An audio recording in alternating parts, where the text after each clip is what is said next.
தித்திக்கும் தேன்தமிழ் திக்கட்டு பரவட்டும் முத்தமிழ் தாய்க்கு முதற்கண் வணக்கம். என் பெயர் அணிந்திக்கா.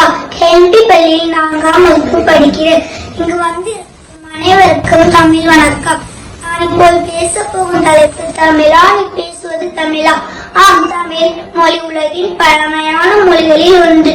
சங்க இலக்கியங்கள், தற்கால இலக்கியங்கள், கல்வெட்டுகள், செப்பேடுகள் ஆகியவற்றில் தமிழின் வளமும் வீரமும் விளைகிறது.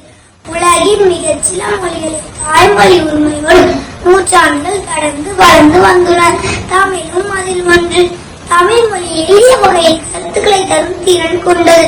தமிழில் உணர்ச்சிகள், அறிவியல், கலைகள், யோசனைகள் நம் அடையாளத்தை அழகாக வெளிப்படுகிறது. தமிழில் பேசுவது, எழுதுவது நம் சுய அடையாளத்தை மீட்டெடுக்கும் முக்கியமான வழியாகும். யாவறிந்த மொழிகளிலே தமிழ் மொழி போல் இனிதாவது எங்கும் காணும் என்று பல மொழிகள் கட்டறிந்த பாரதி பாடினார். என்ன வளமில்லையன் தமிழ், உலக மொழிகளுக்கு சொற்களை கடன் கொடுத்தேன் தமிழ். கொட்டி கிடக்கின்றன கோடான கொடி சொற்கள், ஏன் கலக்க வேண்டும் பிற மொழி சொற்களை? சங்கம் வைத்து பாதுகாத்தால் முன்னோர் பழமொழி கலப்பை எதிர்த்து போராடி மீட்டன. அதன் பின்னால் இந்தி தெரியாது கூட என்றோம். ஆனால் ஆங்கிலத்தை கலந்து தமிழை கொஞ்சம்.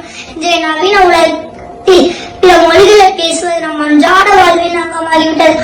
ஆனால் அதே நேரத்தில் நம் தாய்மொழியான தமிழை மறந்து விடுவது நம் அடையாளத்தையும் கலாச்சாரத்தையும் இழக்க செய்யும்.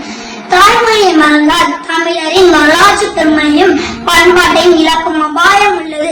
தமிழின் பயன்பாடு இன்று தொழில்நுட்பத்துறை, கணினி மேம்பாடு, சமூக ஊடகங்களில் தமிழின் வருகைக்கு நம் அடையாளத்தை உலகம் முழுவதும் பரப்புகின்றன. தமிழிச பலகை மொழி மாற்றி மென்பொருள் சமூக ஊடகங்களில் தமிழின் வளர்ச்சிக்கு உதவிகரமாக செயல்படுகின்றன.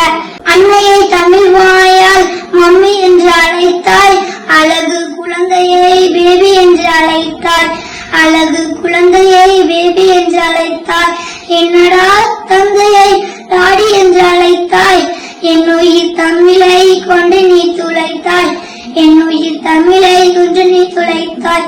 ஆகவே நம் மொழி மங்காமல் பாதுகாக்கப்பட வேண்டும் என்றால் நாம் அனைவரும் தமிழில் பேசுவோம், தமிழாக மட்டுமே பேசுவோம். நன்றி. வாழ்க தமிழ், வளர்க தமிழ் மொழி.